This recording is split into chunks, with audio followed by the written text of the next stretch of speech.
So during today's session, just going to touch on the landscape as a whole and pick out some of the key areas that we're seeing are emerging trends and talk about how maybe we can help support that through understanding data within your existing solutions, but also how data can really help you to start to streamline your processes, to help you kind of bring consistency into your recruitment efforts and really help you with removing that unconscious bias when you're looking at bringing in diverse talent. And then how you can really analyze your data for the future as well. How can that help you plan? I know workforce planning is a hot topic for many of you at the moment. So really starting to understand the talents already available to you in your organization as you start to move forward into the end of this year and into next financial years. So just to get us started, it would be really great just to understand from all of you if you're currently able to access your recruitment data. So hopefully the poll will launch. Lovely. You can see that Vanessa has commented that no, accessing data is not something able to do. Yeah, maybe accessing accurate recruitment data is a different question there, Hayley. Yeah, sounds like it. Okay, let's end the poll. Sorry, I'm just still see a few coming through. I'll end it and share the results with you now. Oh, okay. So there's a real split, and some of the comments are saying actually partially we can, but it really isn't accurate. And then there's quite a few that just can't access the data, and then there's some of you that can access your data, which is really good. And hopefully the next few slides will talk about how you can really utilize that data. If you're not able to access your data, we've got some tips and hints and tips as well about how you can start to look at different technologies to really help you bring that data in to inform that decision making process. Okay, so as I say, we just look at the landscape in 2023 just continues to be as turbulent as the previous years. You know, post pandemic, we're still seeing a lot of challenges within talent acquisition generally. This was touched on. Recruitment budgets are getting tighter, so actually that pressure to do more with less is increasing. But despite the big great resignations and lots of talent actually being available, that shortage of the skills that organizations are really looking for continues. Candidate expectations, I think that came up around candidate expectations was quite low, but their demands on hybrid working as well are ever increasing, and what they're looking for and what they expect from an organization is adding to that turbulent market that you're having to work in. And DE&I has to be much more than a statement on a website. It has to be at the heart and embedded in everything that you do. We're going to show you today how you can utilize data and process automation to really help bring that consistency into your processes to remove that unconscious bias through your recruiting. But this is an area that I find quite interesting, and it's really starting to kind of grow in the conversation and the amount of conversations I'm having around it. And it's around internal mobility. It's really about understanding the talent that you have within your existing workforce. How can you access that data and make sure you're utilizing that with all of your new vacancies or skills that you're looking to bring into the organization? Coupled with that, we have this shift to agile working. And actually, Natasha and I were talking about this just before we started this morning, that agile working is a little bit like agile development for me. And I live in a world where I work very closely with engineers, that a lot of organizations will do aspects of agile development. And I feel actually when we're looking at agile workforces, it's a little bit the same. So I'd be really interested as part of the Q&A just to understand how many of you are considering agile workforces to help fill those skills gaps, whether it's for a big project, whether it's a permanent shift, how you're kind of handling that and what those discussions are within your organization. I feel it's actually going to become more and more important, and overall skill set within an organization will become key, as opposed to those filling of those more traditional roles within each of those departments. Be really interested to see some of your thoughts on that. But equally, we're hitting some record highs, and I'm not necessarily sure these are record highs that we're all really comfortable with, but actually, we're at a 10-year high for the demand on talent existing. So that shortage, that shortfall that we're experiencing is higher than it's ever been before. So you're not the only ones that are struggling to bring in the right talent to your organizations. And it doesn't look like that's going to slow down. It's predicted that by 2030, there'll be 85 million jobs that will go unfilled because there isn't enough of the right skills within organizations and within the talent marketplace itself. But it's not all doom and gloom. The market does remain turbulent, but I do believe there are some key things that you can do as organizations to be ahead of your competition, to stand out from the crowd. So really looking at your DE&I policies, how are you showcasing that within your shop window, if you like? Are you using career sites? Are you really exposing your culture and your values and how you recruit diversely? But when you are looking at your job adverts and how you're bringing those roles to life, are you using the right language? Are you using the right job boards to maximize the talent that are going to see the vacancies that you've got available? Tighten up on your processes. Look at the systems and solutions that you're using today and see if you can truly automate those processes more, freeing up as much of yours and your team's times to really focus on those human interactions. We all live in a world where we're quite used to these type of interactions now. Video, I know as an organization, Oleeo are a truly hybrid workforce, so we do a lot of our meetings and get-togethers virtually, but that human interaction when we do get together about critical points is still something that we all look forward to. So by able to streamline those processes, automate some of those bottlenecks that you've got, you'll be able to focus in on those human connections, which to your candidates could make the difference when they're selecting which organisation they wish to join. And that touches in on great candidate experience. And that for me is not just about that first interaction through to offer.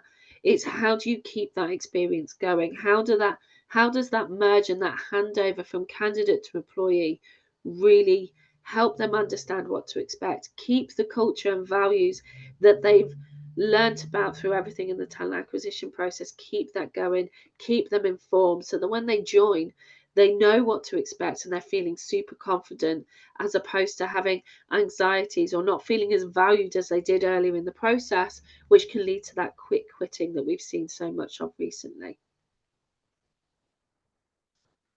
Data-driven recruitment, we believe, can actually really help you to tackle that talent scarcity by understanding what talent you have in your workforce, understanding the talent you have available within your current recruitment platform and your talent pools, if you're using them today, can really help you to pinpoint those candidates that can offer what your organization is looking for. Can help you improve diversity by removing unconscious bias, by bringing a consistency into your process. You're able to really overcome some of those biases that maybe are preventing you from bringing in the diverse workforce that you need. Helps you to keep candidate experience at the forefront by bringing in innovation, looking at some of the new tech, and I will touch on ChatGPT shortly. You're able to kind of break through that noise by automating processes, keeping it highly personalized so the candidate feels informed at every stage. But it can really help you to drive business decisions. By understanding the talent that you have available today, you're able to properly analyze what talent you need to be bringing in. Not just, as I said earlier, just looking at those traditional job roles, but really being able to say, okay, we need leadership, we need high communication skills, we need better mentoring schemes. You're able to identify what is missing from your organization, as well as those hard qualifications. Are they a Prince 2 qualified? Are they Angular qualified if they're looking at development. You know, have they got agile project management as a skill, depending on those roles? But you can look at those softer skills in much more detail to inform the decisions that you need as an organization. So how can we help you to streamline those processes?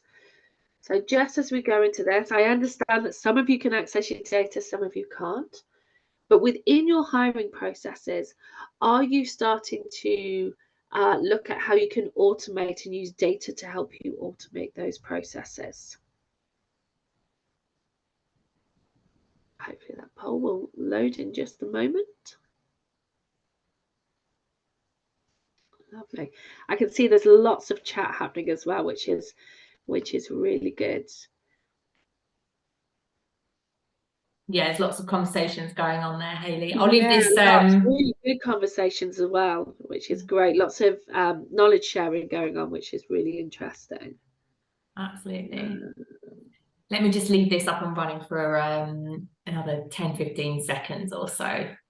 Absolutely. And I think Alan raises a really good point there about understanding that target market, telling the hiring managers that all the time. Absolutely. If you understand who you need to be bringing into the organization, it can make a huge difference in that hiring process. Making sure that you understand the skills that you need. I was at a presentation a few months ago, and that's something that really came up. Okay, that's really good to see. So quite a few of you are already utilizing data in a really powerful way, and it's key to the process, which is great. Yeah, can't access all of your data. That does come up quite a few times. And I think that's really key when you're looking at your systems and your processes, making sure that you do have that full, unrestricted access to the data, being really able to drill down in it to understand what's going on and the pulse of what's happening in the organization. And a few I've got access and don't really know where to start. Absolutely, that can be the hardest thing. And again, Natasha and I touched on that. Actually, if you've got your data, but what can you do with it? It can be a really tricky place to start and to figure out, because actually probably what you need as a recruiter may be different to what senior managers are looking for. So it's all about getting that balance as well in what you're using your data for. Okay, great.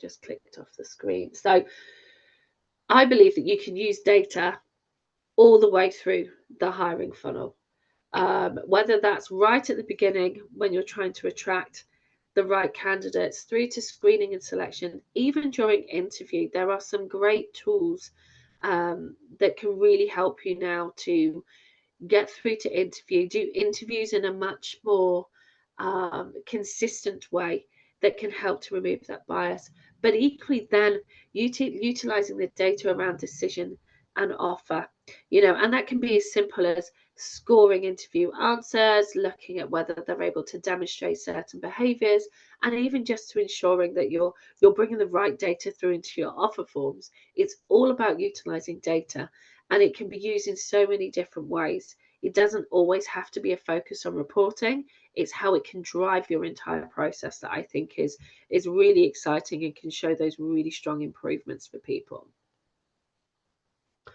So one of the key areas that I like to focus in on is talent pools. And that can be a candidate talent pool, and that can be an employee talent pool. So by utilizing the pools of talent, you're able to segregate and understand the skills that you have available. You could have a talent pool for your silver medalists for certain roles, so that you're able to talk about, these are my silver medalists. They had some really strong skills, but unfortunately they weren't successful because X, Y, and Z. Or these are the candidates that successfully went through screening, but we decided not to take them through to first stage interview because we had other candidates with a stronger skill in a particular area. So you can really pinpoint the talent pools that you want. But once you've got those talent pools, it's important to then be able to really dive into the detail. Who is in there? What skills have they got? And there's a lot of tools and technology out there now that can really help you to do that. And for me, this is what should happen before you even have to worry about, how do I write a job advert? How do I break through and go into job boards and start spending my recruitment budget, how can I identify whether we have those candidates within our talent pools? So looking at the skills that are available, what are those skills that you're looking to bring into? What is it that the organization is looking for, and pinpoint them and use the tools available to give you that ranked list of the candidates that are most closely matching the skills that you're looking for. That means as a recruiter, you've got a compressed list that you can look at and say, okay, I'm going to focus in on these 10 candidates initially. Let's have a look at them and see how they're going. Brilliant. Okay, they're not quite what we're looking for. Let's extend it out. Let's change the skills ranking. Let's change their importance slightly because it's not brought me the right candidates. So rather than screening hundreds and hundreds of CVs and application forms, you're able to pinpoint that talent and focus in on the ones most closely matching your organisation needs. You can then also utilise talent pools to drive that communication piece. If those candidates have registered into a talent pool and they're like, okay, I'm a silver medalist, but I'm really interested in IHR and I want to know what other roles they've got. I want to keep in touch. So I've logged into the talent pool. As an organisation, you can keep them warm. Let them know of the latest vacancies. Let them know what's happening within the organisation. Encourage them to update their profiles if they've gained any new skills or improved their experience in certain areas, so that when you're looking through that talent pool, you know the data is up to date and accurate for those candidates. But equally, if those candidates are no longer looking for a role, they can remove themselves from that talent pool. So you're not trying to approach candidates, even if they're the perfect match. If they're not interested in a role, you don't need to take that time and effort to focus on them. You can focus on the candidates that are interested in your organisation and have the skills that you're looking for. But how can you save that time and screen quickly? Talent pools equally can work right before you even go out to market. But as if you've been out to market and you've got new candidates coming in, being able to score them based on the skills that they're demonstrating within their CV is key. So being able to pull that information, extract that information quickly from their CVs or their application forms is key. That can also really help you to reduce bias. By just seeing the candidates based on the skills that they're able to demonstrate, it can give you a much more consistent approach and remove those unconscious bias that we all have, and we try to work really hard to not bring them in, but they are still there. So by just pulling out the skills and having that informed list of the candidates that are most match the skills that you're looking for the most closely is key to removing bias from your processes. But it can also offer you a really structured way of assessing your candidates. So you can use tests as well, but by ranking by the skills and then taking them through the next stages of your hiring funnel, you're removing that bias right from the very beginning. You can also bring in new tools that can actually look at free text responses. So identifying the behaviors that candidates are demonstrating within their application forms. So not just their hard and soft skills, but by demonstrating the experience they have, say within leadership. Within their answer, are they able to demonstrate experience of leadership at the level that you're looking for within your role? And I think that's something that's really key. Leadership is a really broad gambit of a qualification.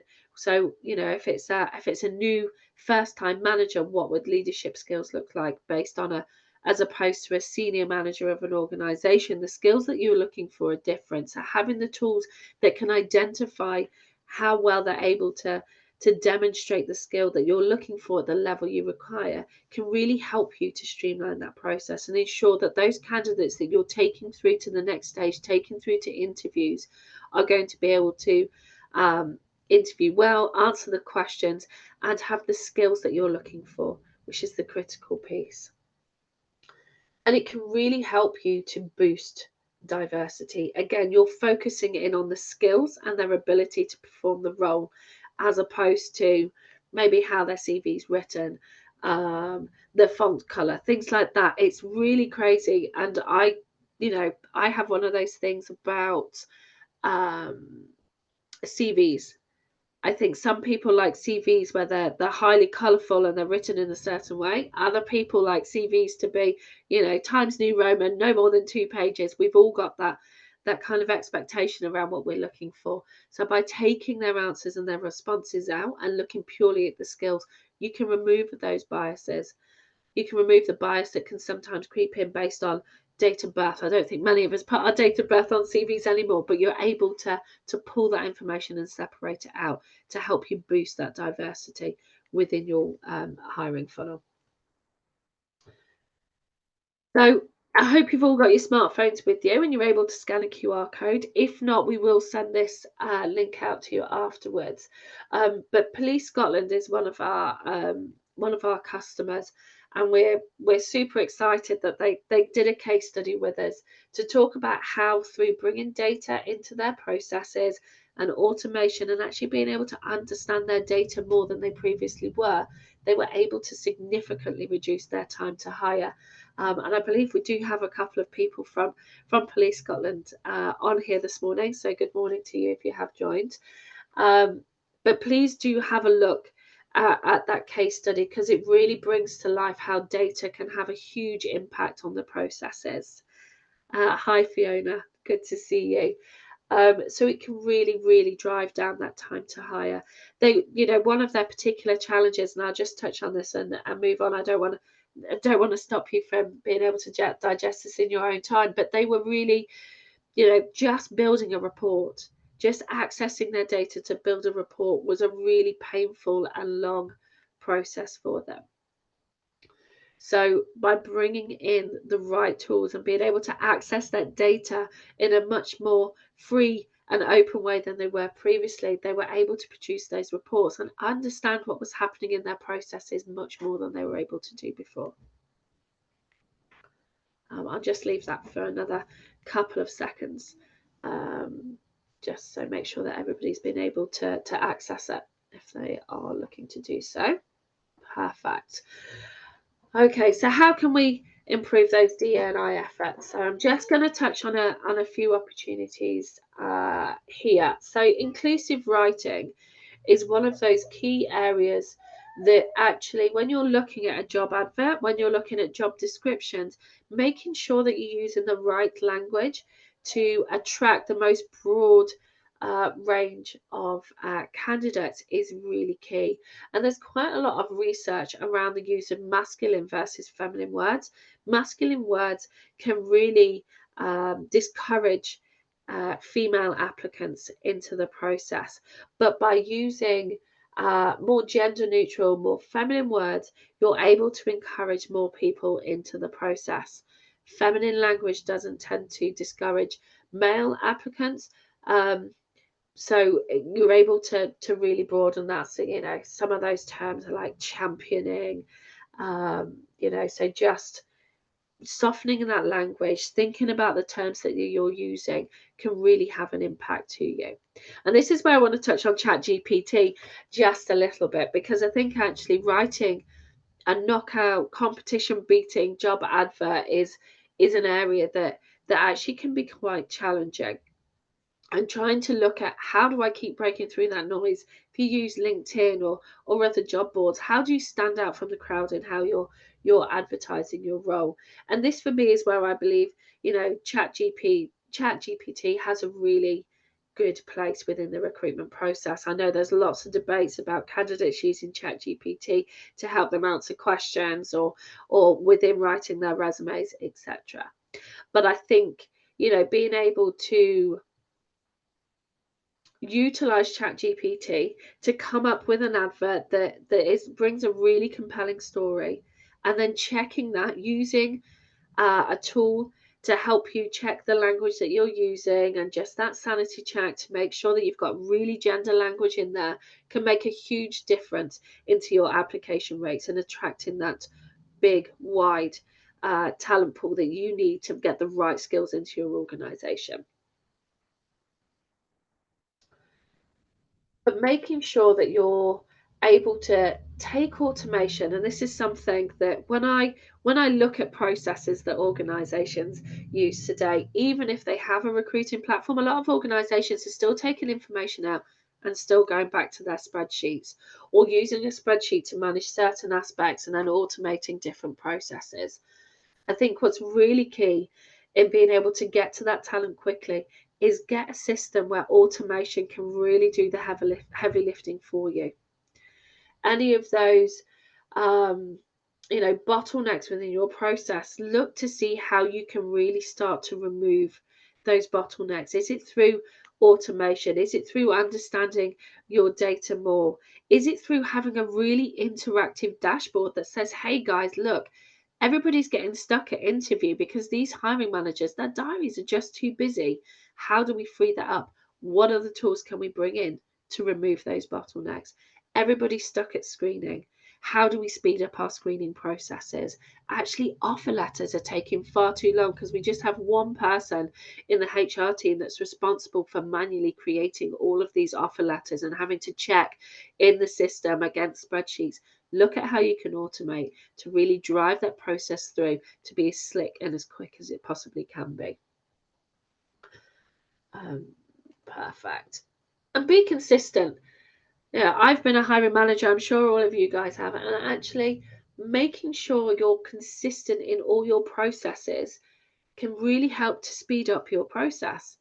If you're going to conduct interviews and panel interviews, make sure you have a diverse range of people on your interview panel. Make sure every candidate is interviewed by the same panel and are asking the same questions in a very consistent manner so that you're always scoring your candidates against the same benchmarks that you're looking for.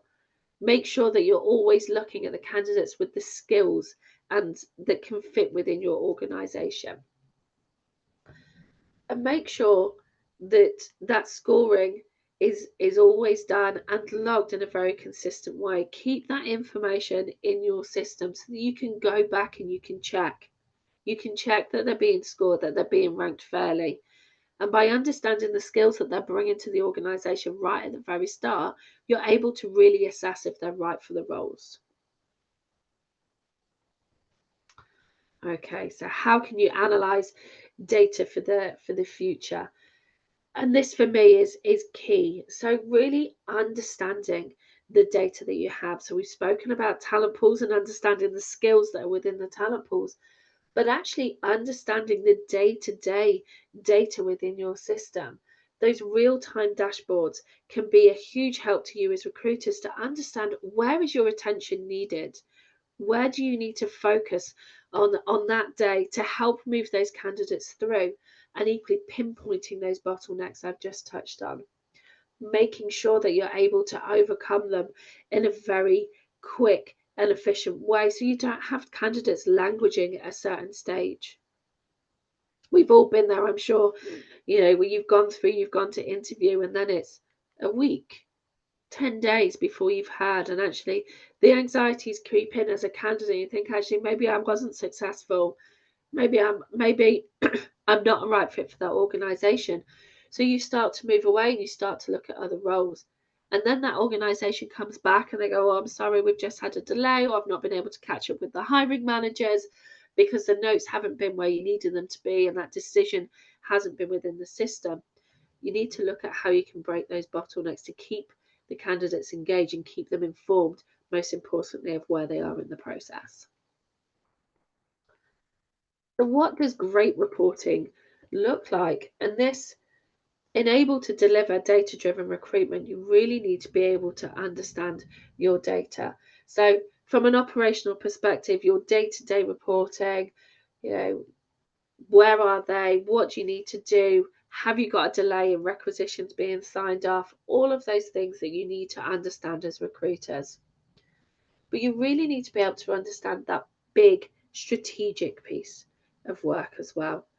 What are the skills that you're looking for? What are the skills that you have within your organization versus the skills that you need now, mid and long term? And how can you bring them in to your organization? By having those strategic reports, you're able to understand that those skills gaps much more readily, and you're able to then look in your talent pools and identify who you have that could have those skills, or shape the way that you advertise your roles to ensure that you're bringing in the right skills into those organizations.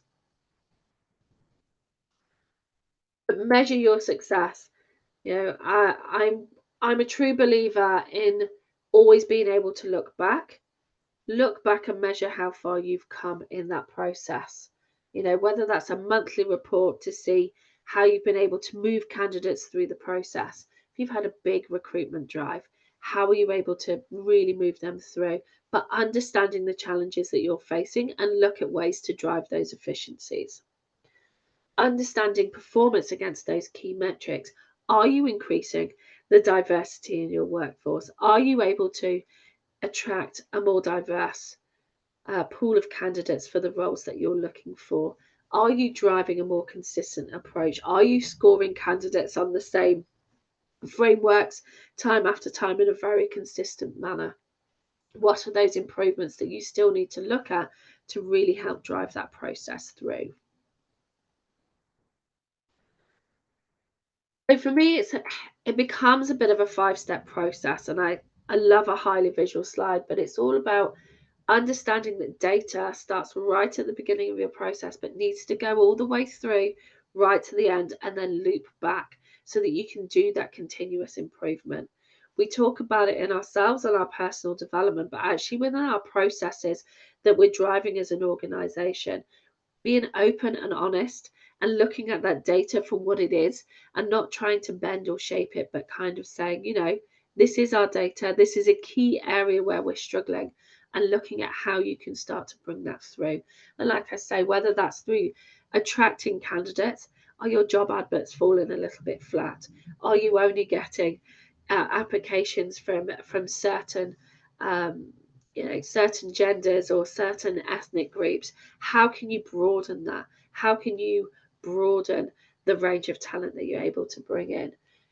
Really looking at how you screen those candidates, really looking at how you drive that through, and you start to look at the process and make sure that everything is fair and consistent. At interview, be consistent. And actually, if hiring managers and their calendar availability is a sticking point for you, look at other technology. Look at the use of one-way, pre-recorded, asynchronous video, 3 different names for the same thing.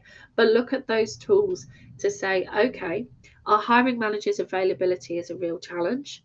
So let's utilize this technology so that candidates can go, they can answer their questions in a pre-recorded environment that can then go to the hiring managers for them to score in a consistent way against that framework that you've outlined in their own time. So they're not needing to take time out of their days. They're able to fit this in and do the scoring around it.